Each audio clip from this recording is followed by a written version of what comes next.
Entrevista Venevisión. Líder en opinión. Por tu canal independiente, Venevisión. ¿Qué tal, amigos? Muchísimas gracias por acompañarnos hoy en Entrevista Venevisión, tal cual como lo anunciamos. Ya está aquí en el estudio con nosotros Julio Chávez. Él es diputado ante la Asamblea Nacional y candidato a la reelección por el Circuito 2 del Estado Lara en representación del Partido Socialista Unido de Venezuela, que corresponde a Jiménez, Morán, Andrés Eloy Blanco, Torres, Urdaneta y Crespo. Gracias por estar aquí con nosotros. Gracias, Andrina. Es muy importante hacer un análisis y una revisión a lo que ha sucedido en las últimas horas, tras las declaraciones del secretario de Estado de Estados Unidos, John Kerry, donde calificaba a la democracia venezolana como imperfecta. El presidente Nicolás Maduro rechazaba esta aseveración, haciendo referencia a lo transparente que él califica el proceso electoral venezolano. Esto coincide con unas declaraciones que precisamente el día de ayer ofreciera la presidenta del CNE, donde hacía referencia a que había una campaña de desestabilización para el ente comicial. ¿Cuáles son las lecturas que se pueden dar a estos eventos? Bueno, creo que estamos ante la presencia, Andrina, de retomar, ¿no?, unos ataques contra la institucionalidad democrática del país. Ya veíamos cómo en momentos en que se acercaban procesos electorales se hacían señalamientos de este tipo por parte de sectores de la oposición. Lo inquietante en este caso es que ya la aseveración viene del secretario de Estado norteamericano, por supuesto inmiscuyéndose en los asuntos internos del país, y sobre todo que creo que no tiene autoridad política ni moral, ¿no?, ni ética, el secretario de Estado John Kerry, para cuestionar, digamos, o caracterizar la democracia nuestra, toda vez que en los Estados Unidos, cuando hubo las elecciones, por ejemplo, del presidente George W. Bush, allí se denunció toda una situación de fraude, fundamentalmente en el estado de la Florida, donde gobernaba su hermano Jeff Bush. Fue contratada una empresa, ¿no?, por $4 millones, que lo recoge el periodista Greg Palast, ¿no?, en aquel famoso libro que se titula La mejor democracia que el dinero puede comprar, ¿no? Y allí se denuncia con prueba y con evidencias, Andrina, cómo esta empresa sacó, ¿no?, de la base electoral del estado de Florida cerca de 57,000 votantes que fundamentalmente eran afrodescendientes y votantes por el Partido Demócrata, ¿no? Entonces, bueno, allí están la demostración y las pruebas de que si hay un sistema que es fraudulento, y es el sistema norteamericano, y que inclusive aquí estuvo el expresidente Jimmy Carter, ¿no?, hablando de que el sistema electoral venezolano era de los mejores, de los más confiables del mundo entero.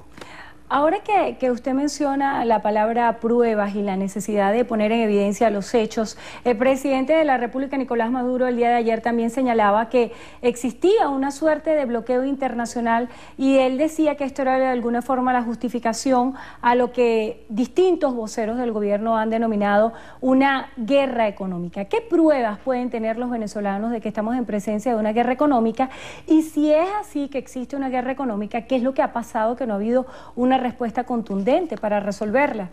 Bueno, el hecho de que en el lado de Colombia, aquí en tu programa lo hemos dicho varias veces, pero bien vale la pena recordarlo, Andrina, se construyó toda una infraestructura desde el punto de vista jurídico y legal para empobrecer el bolívar y atacar la moneda.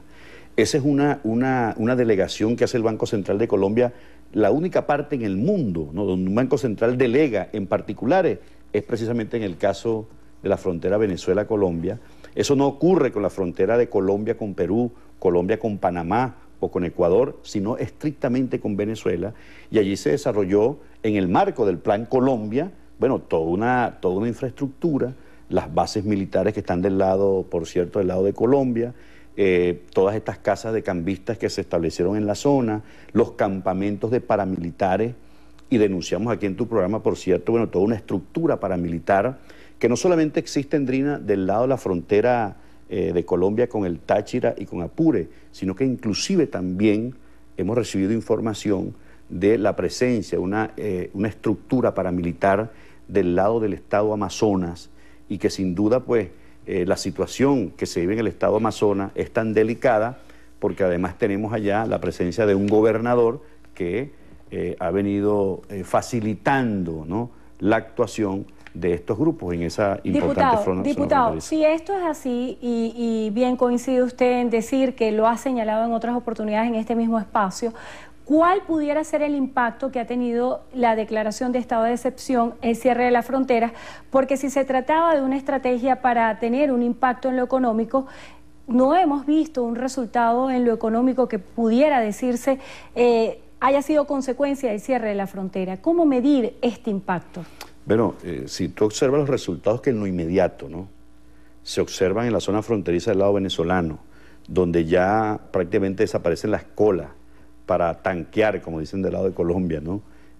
los vehículos en Venezuela, ya no existen las colas, ya comienzan a aparecer algunos productos, ya se comienzan también a capturar importantes jefes paramilitares, ¿no?, que han venido actuando en esa frontera de cerca de 2.219 kilómetros con Venezuela. Bueno, creo que todo esto que se ha venido generando y la opinión y la encuesta que se hace en la zona donde más del 60% de la población del estado Zulia, de Táchira, ¿no?, ha visto como muy favorable esta decisión, pero que no es suficiente, porque tiene que ser acompañadas con políticas de Estado, como la ha planteado el presidente Nicolás Maduro, para refundar la zona fronteriza y poder entonces realmente crear allí una frontera de paz donde podamos incorporar e incluir a estos sectores que fueron desplazados de Colombia producto del hambre, de la guerra que existe en el Estado colombiano. Entonces, todas estas cosas que se han venido gestando, Endrina, y la respuesta que ha dado el gobierno nacional, bueno, de convocar a este censo de los colombianos en el país para organizarlos y para atenderlos con políticas públicas como está planteado. Pero también, bueno, la exigencia al lado de Colombia de que sin duda, Endrina, si no logramos que del lado de Colombia, ¿no?, se derogue la resolución número 8 que crea las casas de cambio paralelas que han venido empobreciendo el bolívar, y al mismo tiempo estas empresas que se crearon en Colombia, por ejemplo el caso de Pacific Rubial, ¿no?, que bueno, que se han convertido en las más poderosas del continente después de Petrobras, a partir de la gasolina que por vía del contrabando de extracción obtienen de Venezuela. Bueno, sin duda que todo esto configura lo que es el panorama de la guerra económica. Y tú preguntabas que cuáles son las cosas y cómo derrotar la guerra económica. Nosotros creemos que el Plan de la Patria 2013-2019, Endrina, concebido por el comandante Hugo Chávez, que hoy se cumple, ¿verdad?, un año de esa importante victoria, el 2012, 3 años de esa importante victoria. Este Plan de la Patria fue diseñado para derrotar la guerra económica, y creemos entonces que en la medida en que lo que aquí está contenido se pueda desarrollar, se pueda implementar, y podamos también, como ocurrió en el 2002, interesante este dato, en el año 2002 el sabotaje petrolero le quitamos PDVSA a la burguesía venezolana, y en el golpe de Estado del 2002 logramos recuperar las Fuerzas Armadas Nacionales al servicio del pueblo venezolano. Creo que es el momento, en el marco de esta guerra económica, para darle un golpe, ¿verdad?, a esos sectores especuladores de la economía y lograr realmente avanzar sobre nuevas formas de propiedad sobre los medios de producción que nos permitan, Endrina, vencer esta guerra económica, y creo que el momento está dado para que logremos ese importante paso. Diputado, ahora trasladándonos al panorama electoral, escuchábamos hoy declaraciones de Jorge Rodríguez, que hablaba sobre la necesidad de obtener una victoria en la Asamblea Nacional para poder resolver los problemas de los venezolanos. Sin embargo, todas las matrices de opinión que existen por parte de la oposición dicen que los problemas de los venezolanos han sido gestados desde el oficialismo. ¿Dónde está el punto de encuentro entre una posible solución a lo que viven los venezolanos hoy en cuanto a la economía? Sin duda que todo pasa por el evento del 6 de diciembre, y así lo han entendido opositores y los enemigos históricos de esta revolución fuera de nuestra frontera. Por eso creemos que un paso importante es lograr una victoria contundente que consolide el camino de paz y de soberanía que hemos estado definiendo en este tiempo. Y luego, por supuesto, Endrina, te decía, la aplicación, la ejecución del Plan de la Patria en todo lo que tiene que ver con la superación del modelo económico, del bachaqueo, de la acumulación de capital,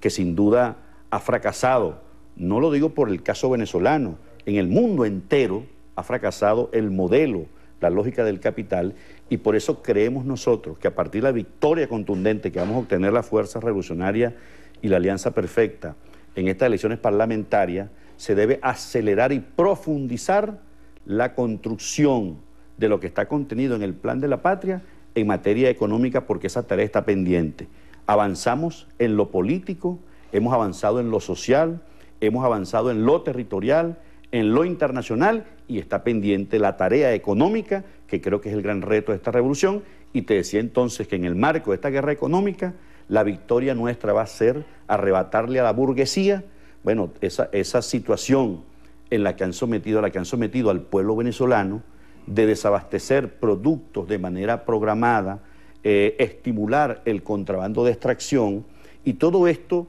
que es inherente realmente a ese modelo que se rige por la ley de máxima ganancia. Por eso es que creemos entonces nosotros que este evento del 6 de diciembre va a ser determinante, y hemos afinado, como decía el compañero Jorge Rodríguez, la organización a lo interno en DRINA. Hemos aceitado, hemos afinado esta poderosa estructura política organizativa que está conformada por primera vez en una gran alianza perfecta. Si tú te paseas por el lado de la oposición, te vas a dar cuenta que en el Estado Lara, por ejemplo, hay dos bloques dentro de la propia oposición, están enfrentados la oposición en el Estado Lara, y eso ocurre en una buena parte del país. Mientras del lado nuestro, por supuesto que hemos logrado una alianza perfecta por primera vez en todo este tiempo, un equipo que dirige el comando de campaña que ha acumulado una experiencia importante, y lo que decía Jorge también ayer, que hemos logrado avanzar e incorporar mayor cantidad de hombres y mujeres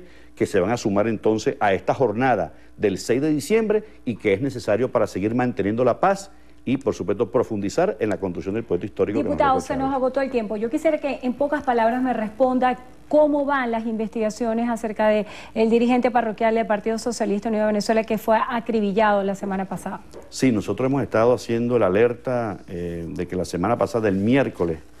próximo pasado, fue acribillado el dirigente coordinador del Partido Socialista Unido de Venezuela en la parroquia Heriberto Arroyo, allá en el Paradero, el municipio Torres, Carro, Estado Lara. Compañero era el coordinador del partido allí, era el gran movilizador, el gran líder de los pequeños productores, fue acribillado. Hay bandas que se han desplazado, bandas de paramilitares en DRINA, que se han desplazado hacia esta zona. Nosotros hemos puesto toda la información que hemos recabado en manos de los organismos de seguridad. Confiamos en el 6CPC, confiamos entonces en todo el esfuerzo que están haciendo para que en poco tiempo podamos dar con los responsables del asesinato de nuestro compañero y camarada Armando Torres, de allá de nuestra zona, y por supuesto cerrarle el paso, ¿no?, a esta espiral de violencia que es selectiva y que intentan crear, digamos, situaciones desestabilizadoras para que no lleguemos al 6 de diciembre en paz y en tranquilidad. Bueno, le damos las gracias a Julio Chávez, diputado ante la Asamblea Nacional y candidato a la reelección por el Circuito 2 del Estado Lara en representación del Partido Socialista Unido de Venezuela, que corresponde a Jiménez, Morán, Andrés Eloy Blanco, Torres, Urdaneta y Crespo. Gracias por estar con nosotros hoy en Entrevista a Venevisión. Gracias, Endrina, y un saludo a toda la gente del Estado Lara.